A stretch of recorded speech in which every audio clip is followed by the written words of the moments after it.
Hey y'all, welcome back to Chris and Ruff Productions. I'm Chris. And Ralph. And today we are going to be doing our spoiler review for Guardians of the Galaxy Volume 3. I'm gonna tell you something. I'm Star-Lord.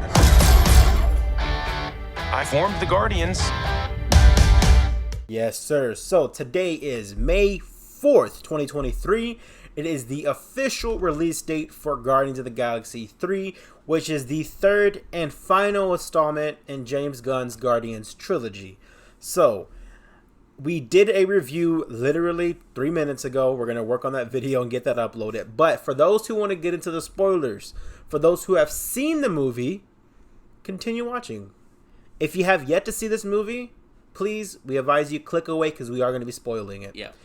If you have yet to see it, and you're telling yourself, I don't care that it's spoiled, we're advising you, please click off, because we want you to enjoy this movie to its fullest. Yep. So, we'll go into a quick breakdown of this film. I don't want to go into scene to scene because we'll be here for 3 hours going down through every scene. But, Ralphie, overall thoughts on this film? Really good. Yes, satisfying movie. Yeah. Absolutely loved it. All right, so let's go ahead and get into it. So, the overall story is that we are following Star-Lord and the emotional trauma that he's going through not being with Gamora. Yeah. Because the Gamora that we see in this film is 2014 Gamora. So that is the premise for Star-Lord, who has been the main character in all of the Guardians films, who has been the captain, and who has been his story throughout all the movies. But Rocket Raccoon, he is the main character in this film. It's his story, and it's a damn emotional story. Yep. So, we get introduced to High Evolutionary. Yeah. And we get introduced to Baby Rocket. Get into that, Ralphie. Man, the Baby Rocket, like I'm gonna say this. In Rocket flashback scene, I got some tears. 100% same. Yeah, so yeah. So we see a High Evolutionary and some doctors are testing out Baby Rocket. Mm-hmm. Like adding like... He's testing on his brain and things like that. Yeah, his brain and some like metals on his body. Mm-hmm. Yeah, so that is the introduction to the story. Is we literally see Baby Rocket get turned into what he calls himself, a little monster, from what he said in the past films. The movie opens up with Creep, the acoustic version, which I thought was beautiful, because we see that they now Nowhere, which is the head of ex-Celestial, is now I said Celestial, right? Is that correct? Okay. Maybe. Celestial, Cosmic Being, Celestial. Or is that X-Men? Anyways, guys, I'm getting off track. Okay, back on this. They live on Nowhere. Yeah, Guardians headquarters. It gets the Guardians headquarters. And yeah, so the story kicks off with that. We see Baby Rocket get tortured, unfortunately. What's his name? Star-Lord is drunk because he's still mourning the loss of his Gamora. But then we see the introduction of not High Evolutionary. Adam Warlock. Adam Warlock. There you go. I'm blinking. Talk about that scene, because that scene was brutal. Yeah, like he was trying to get Rocket. Yeah. And until Rocket got injured, so his Mantis she broke an arm. That was like super traumatic. Yeah. So Adam Warlock pulls up to Nowhere, starts beating the hell out of Rocket, starts beating the hell out of Drax, starts beating the hell out of Nebula. Ultimately gets stopped by Nebula. Yeah, Nebula herself. Yeah. And then he breaks Mantis's arm. She tries to punch him or something. He does it, and you see her arm snap in half. Yeah. I'm like, wow, they really went there. Yeah, I was like, what the hell? Yeah, we've seen Nebula get snapped in half many times, but her character, she's more mechanic than she is a being. So she's able to snap back into her regular form. Mantis' fucking arm got snapped, quite literally. But yeah, so that scene of, Adam Warlock kicking the Guardian's ass, he injures Rocket really bad. So that's like the main premise throughout I would say a thick part of the movie, majority of the movie. It's a weird description that I used. A majority of the movie is them trying to find ways to save Rocket. Yeah. Because there's a kill switch in Rocket's heart that was set by High Evolutionary whenever he tested on him. And that's why it's not so simple just to save Rocket right there on the bed, on the hospital bed. They need to go to certain locations and try to figure out how to get rid of that kill switch. And that launches us into basically the premise of them going to different planets, trying to figure out what they can do. On their way to different planets, they run into the Ravagers. We see Sly Stallone come back as a Ravager, and we see who is one of the main Ravagers. Gamora. Yes, sir. So Gamora, she herself is one of the main Ravagers, and she is, in Star-Lord's words, a dick. Because she is a dick. She is really mean to people. Yeah. Because the Guardians that we know, she's never had a single relation with them. She's never met, well, she met them eventually, but like she has no, kinship towards them. They're just people in the galaxy that she deals with. And yeah, that's how she gets tied into this story. The main story is that she's getting paid to help the Guardians go into a facility and try to figure out what they can do for Rocket. So that's her part in this movie.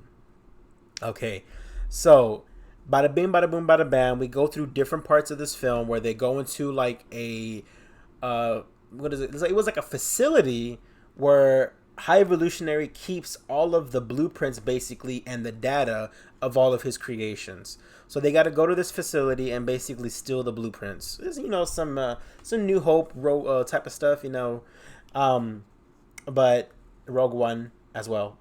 But yeah, so Rafi, so get into that sequence where they're trying to get the blueprints and stuff like that. Okay, so they have to go in, and also they need someone to put the colors to onto Matthew sees to just put it in here, but fortunately that I thought it's like eject.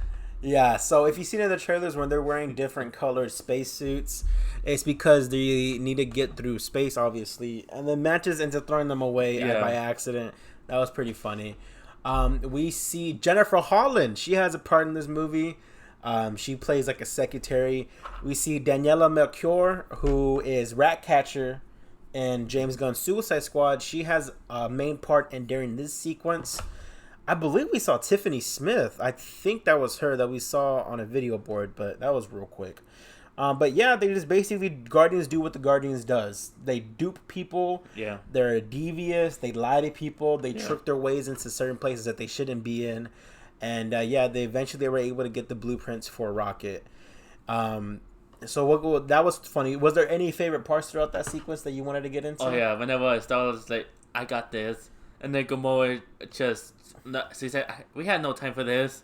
What was it again? Whenever he said, Gamora. Oh yeah, because he was gonna smooth talk. Yeah. What's her name? I think her name was Uma. I don't know. I forget the girl's name. The secretary. But yeah, so that was pretty funny. Mantis tricked one of the security guards, this big husky dude, like 6'6", big boy. Yeah. She touched his arm and he's like, "You love Drax." And he looks at Drax. He's like, "Hi, what's your name?" It was pretty funny. Yeah. Drax is like, "My name's Drax," and Mantis is there laughing it up. So that was pretty funny. Nathan Fillion, he has a part in this scene where he's like the head security. Oh. He gets his ass kicked. Yeah. That was pretty funny. But yeah, so that's pretty much that sequence. I'm trying to remember what happens. Yeah, there was a fight scene there. But that was pretty fun. Oh yeah, and Mantis said, and you are a puppy and dance. Oh yeah, so she was tricking people to dance. She was tricking people to be a dog. No, a cat. A cat. He said, "You're a cat, meow," and the one security guard started meowing because that was pretty funny. Yeah. But so that scene happens. They get back to the ship with the blueprints, and this is probably the first culmination of how they really understand. Well, they start to understand exactly what happened to Rocket. They see actual video footage of baby Rocket get tortured and get made by the hands of High Evolutionary and his doctors. So you see Mantis crying. You see just the gruesomeness of it happening to Rocket. And then you see in real time the Guardians actually learning what actually happened to Rocket. And that was super emotional. Speaking of that, let's get into Baby Rocket and his friends. Yeah. Do you remember the names? Lila, Floor, and I think the Walrus. Walrus name like Tooth. Yeah, his name is Tooth or Teeth. I think it's Tooth. Yeah. But yeah, so whenever Baby Rocket was caged up, he was caged up with 4 other animals. Lila, who's played by Linda Cardellini. Linda Cardellini plays Hawkeye's wife. Did you know that? No. Hawkeye's wife in the MCU, she played Lila. Yeah. Her voice. So yeah, a little, she's doing double roles in the MCU. But yeah, so we get introduced to other characters, other animals that were tortured just as well. Lila, she has no arms. She just has mechanical arms. That's really sad to look at. Tooth, I think he's like in like a mechanical wheelchair.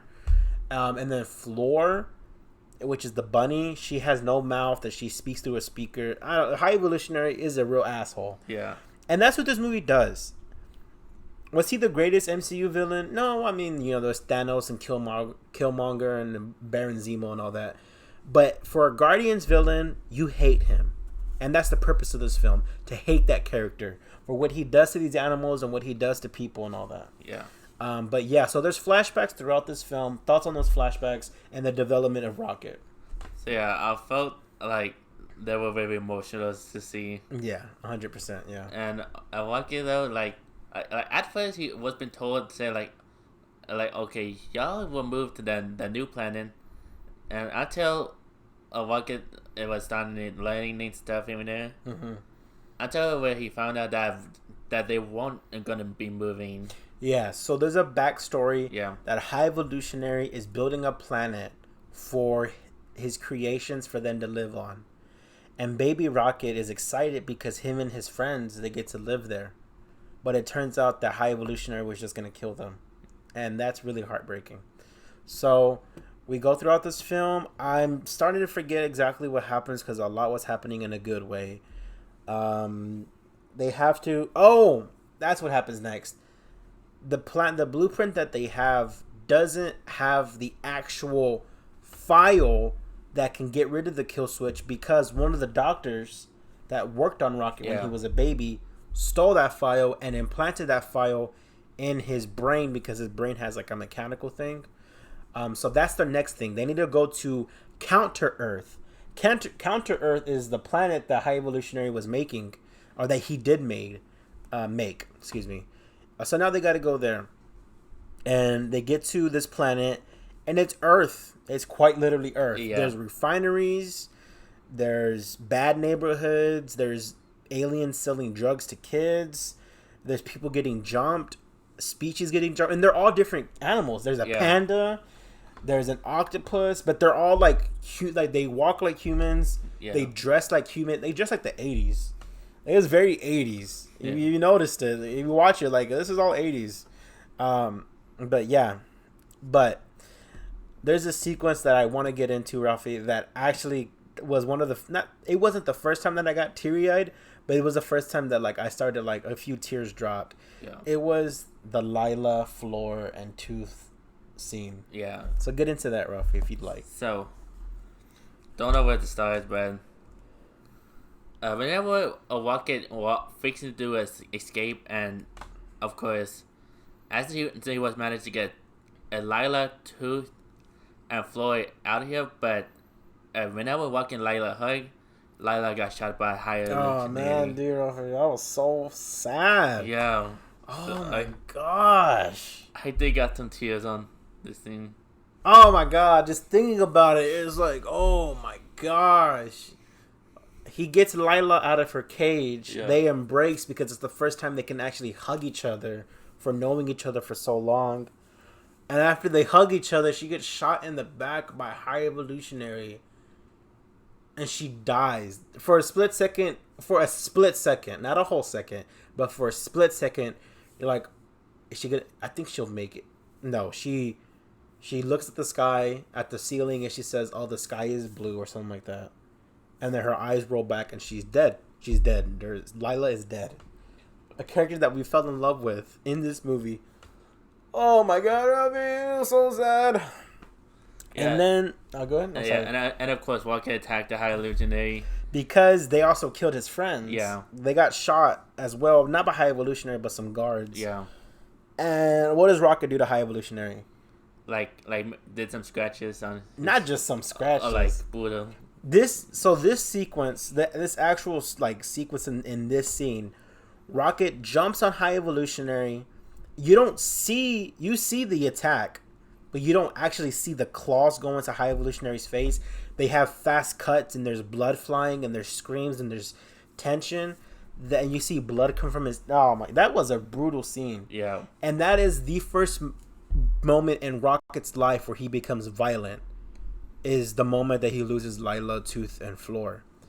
And that's the turning point for Rocket. That's whenever he becomes this innocent baby kid that's just trying to be bright and hopeful and one day live outside with his friends. He turns into, not by choice, because he didn't have a choice. He had to take down High Evolutionary at that moment. And that was really sad. But we're gonna switch it up a little bit. We'll get into some more funny moments. Yeah. So those are the flashback scenes that happen throughout this film. Yeah. So now let's go into Counter Earth, where we have the Guardians. Yeah. And also, so Drax pick up the ball and threw. Yes. Okay. So let's get into that. So they land on Counter Earth, Yeah. which is where they land in the suburbs, and it's the Guardians of the Galaxy. All right, get into that because I know you want to talk about that part. Yeah. After it seems them like, wait, what is that? They're shocked to see a spaceship land Yeah. in their neighborhood. And then of course, like one the kid just threw the ball and Drax picked it up, just threw it back really hard. Launched that ball Yeah. at that kid. Yeah. Hit that kid so hard with the dodgeball.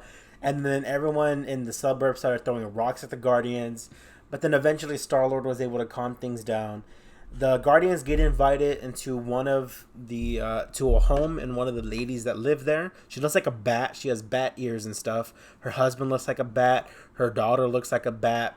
And she's just basically extending a hand to the Guardians because the Guardians tell her, or Star-Lord particularly tells her, we need to save our friend. Can you help us? So she invites them into their home. And this is probably some of the funniest stuff in this whole movie takes place in that house. Yeah, like such as Drax, sit down. So they get invited into their home, and Drax, the oblivious person that he is, he lays on her sofa, puts his dirty boots on her pillows, and Gamora and Star-Lord is like, and Mantis is like, what are you doing? Sit up! Why are you laying on her sofa? And he's like, what? I just want to lay down on. This is what it's here for, right? But yeah, like that's a whole sequence is them telling him to stop being an asshole and get his dirty boots over her pillows and stuff. That was pretty funny. Yeah. And then eventually throughout that sequence, they get pointed into the right direction. This is where you need to go if you're trying to find the blueprints and all this other stuff.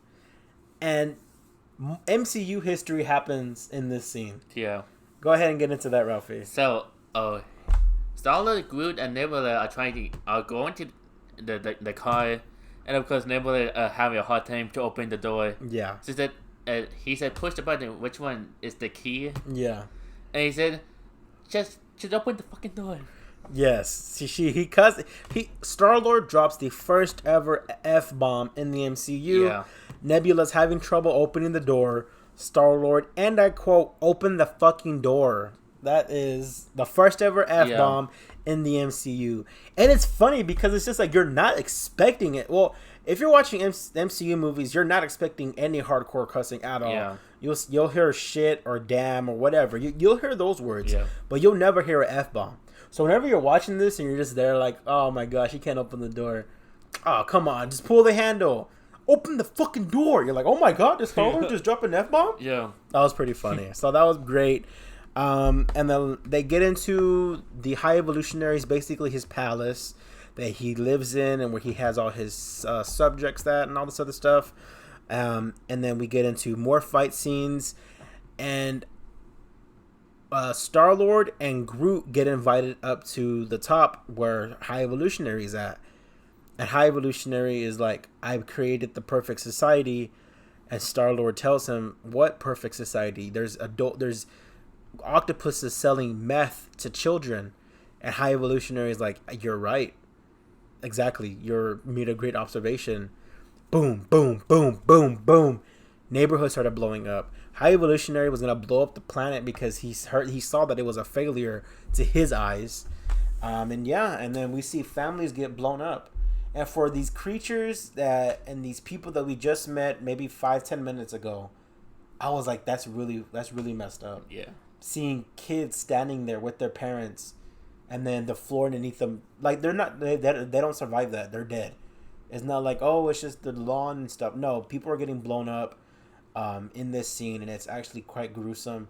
The Guardians movie, this movie is gruesome throughout. Yeah. And it has a lot of emotion. Yeah, and very completely different tone than the previous film. 100%. This is a completely different tone than those. I think, just the emotional integrity that we go throughout this film is quite well produced. For the first one, I cried whenever he opens up the gift from his mother. The second one, I cried whenever Yondu's funeral at the end. And this one, I cried multiple times when Lila died, and some other stuff that we'll get into in a bit. We see Groot actually have wings. Yeah. Groot can fly. That was pretty cool. Yeah. Get into that real quick if you like.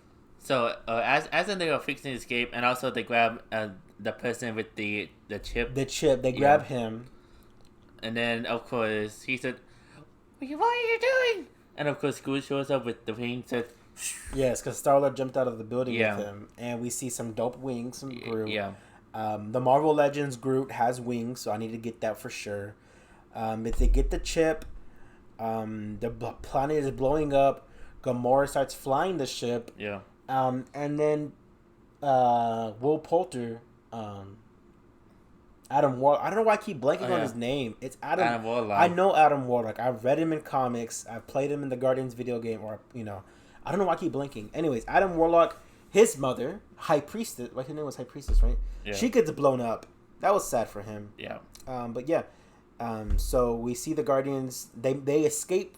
Groot and Star-Lord escape from the ship. Yeah. But as they escape, Nebula, Mantis, Drax got in. they got into the ship. So Nebula, Mantis, and Drax were gonna go and save Star-Lord and Groot, but they just did a swap. Yeah. They just swapped places, not knowing that they were swapping places. So now that is going into the third act. Is this? Yeah. They need to save Nebula, Drax, and Mantis. But as those three are in there, they see that there's a bunch of kids that were test subjects in there. So now that's going into the final act. Is the whole point was the Rockets. The Guardians were trying to figure out how to save Rocket. But another problem occurred was that there was kids involved and that they were also subject as well to High Evolutionary. So now we see the big battle sequence, which was expected, in a Marvel movie. But this was done very well compared to most Marvel movies, me personally. We see that Kraglin drives the Nowhere, the head. Yeah. Flies the ship, to the Earth, counter Earth. Yeah.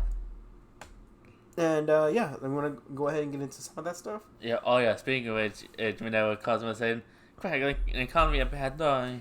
Oh, yeah. So throughout the movie at the beginning, Kraglin calls Cosmo a bad dog.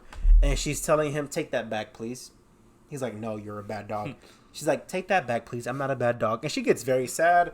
It's quite sad. As I'm watching, I'm like, Cosmo, you're not a bad dog. I messed up my hair. No. Okay, Ralphie. All right. So, go. Go And ahead. also on the like card game. Oh, yeah. She's like... They're playing cards, and at one point she's like, in 1966, the Soviets sent me out to space, knowing that I would never come back. And everyone was like, you okay? Are you okay, Cosmo? Anyways, but yeah, that's the third act going into it. Now they have to get all of the kids off of the ship. They need to kill High Evolutionary, and it's the Guardians of the freaking Galaxy. This is what they do. They save people. They stop the villains. They get creative with it. So now we see all of the Guardians, plus Gamora, because Gamora's not a Guardian, she's a Ravager now, them team up to go free the kids and go kick High Evolutionary's ass. Yeah. And the best sequence in any Guardians project, in my opinion, is this sequence right here. It's all of the Guardians, and they play No Sleep Till Brooklyn by the Beastie Boys. No Sleep Till... Dun, dun. dun, dun, Brooklyn, and they're just getting ready. They're like, let's go kick some ass. The doors open up, and it's a bunch of just monsters, and then high evolutionary police, basically, and the Guardians do with Guardians, and they kick ass. Yeah. That sequence was amazing. Yeah, like they said cinematography. The cinematography was, the action sequence was beautiful. Yeah. Every Guardian, Drax, Star-Lord, Mantis, Nebula, Groot, Rocket, and then Gamora, they all have their moment in the sun in that sequence. They all kick ass.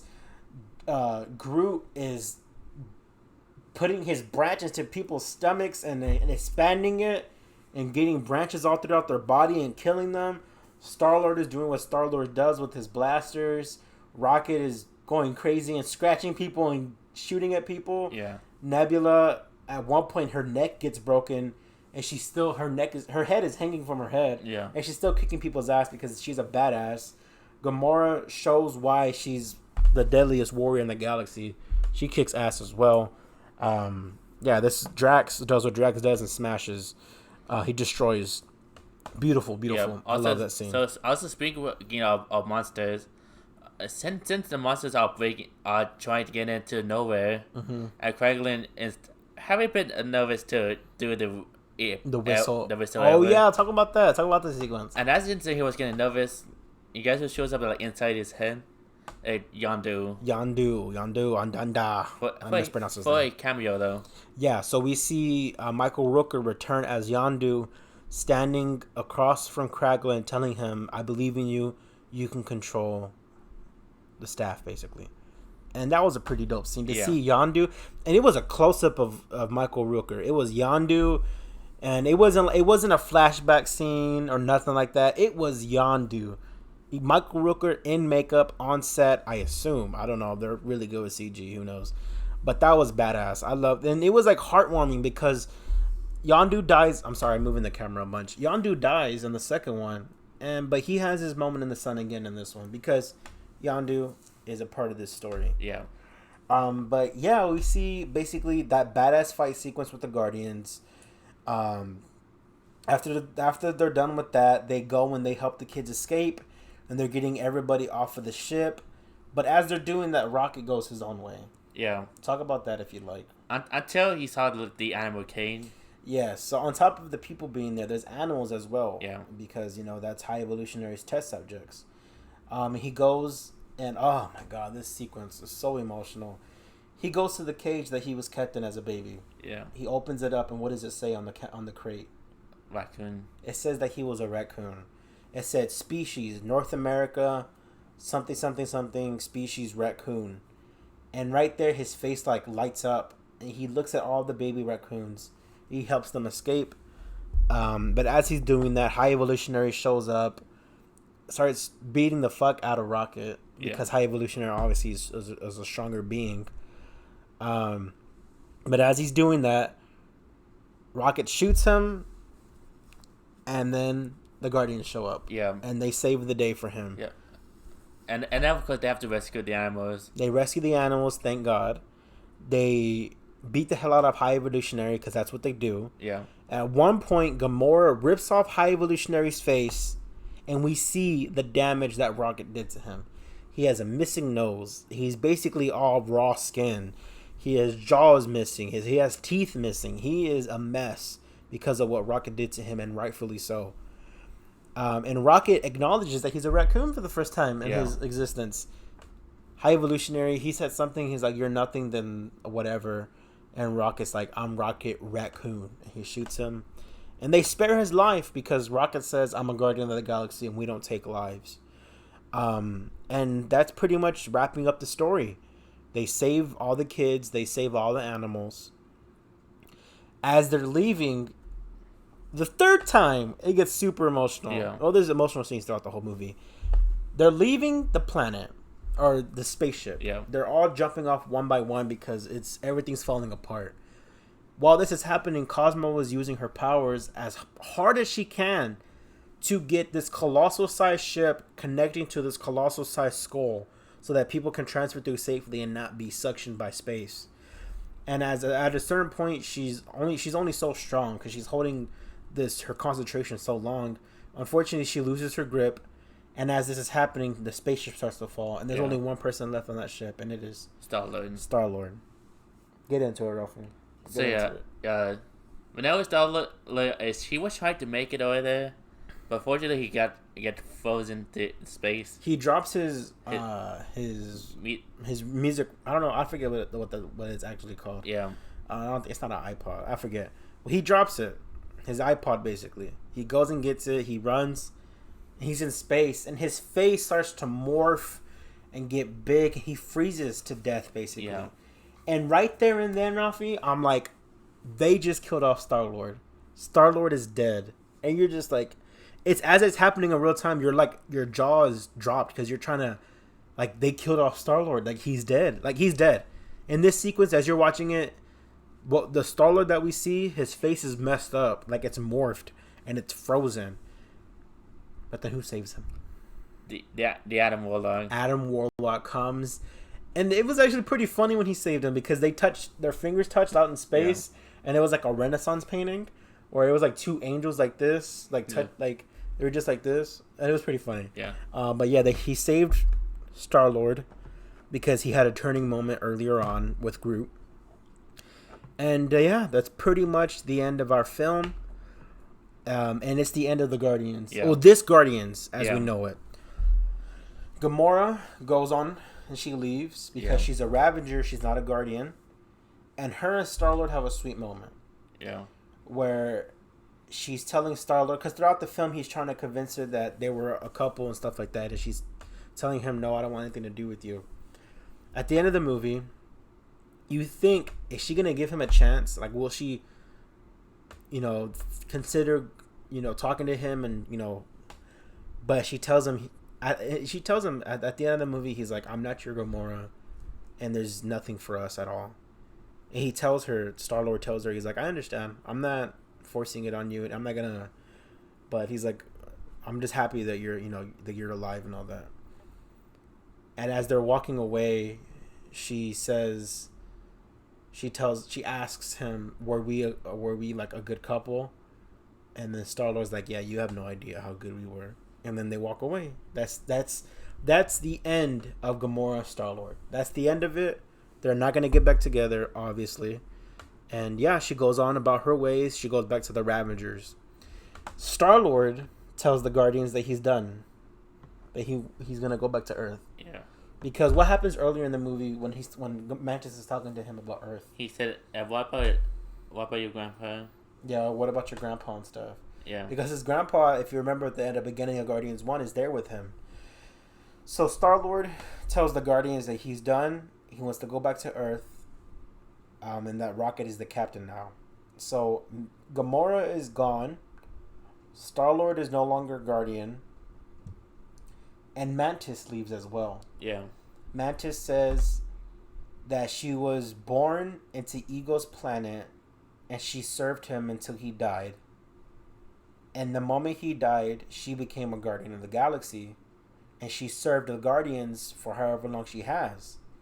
For years.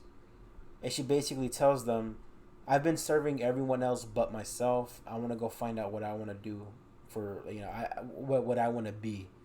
And they understand. Drax cries because he's going to miss Mantis. That was very emotional. So Gamora's gone. Star-Lord is gone. Mantis is gone. So now we have Drax, Rocket, Groot, Kraglin, Cosmo, and Adam Warlock. And Nebula. Nebula. And yeah, that's pretty much the end of our film. We have a new Guardians of the Galaxy. The Guardians that we know are no more. And credits roll. Yeah. And it's a satisfying ending. The way that they wrap it up is satisfying. Yeah. Rafi, what are your overall thoughts on this film?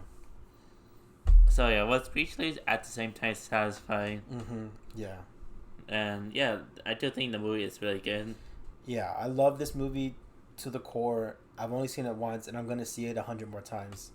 I think this movie it's wonderful.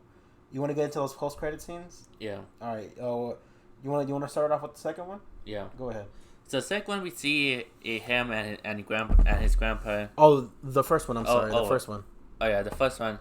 So we see a new team of Guardians. Yes, sir. So it is Rocket, Adam Warlock, Cosmo, Kraglin, Groot, and one of the kids that they saved. Yeah. One of the kids has powers. I don't know how they did it. They probably gave her some tech. That's pretty. And they're all wearing Guardians uniforms. Yeah. And yeah. And also Groot was big. Groot was massive. Groot had horns and stuff. Groot was like a kaiju size. It was pretty dope the way Groot was. They play Come and Get Your Love. Come and Get Your Love at the end of the movie. It's the final, cherry on top to wrap up this trilogy. And Rocket's like, we gotta do it. We're the Guardians of the Galaxy now. He's the leader, and he leads them to go fight off some creatures. And that's the end of that post-credit scene.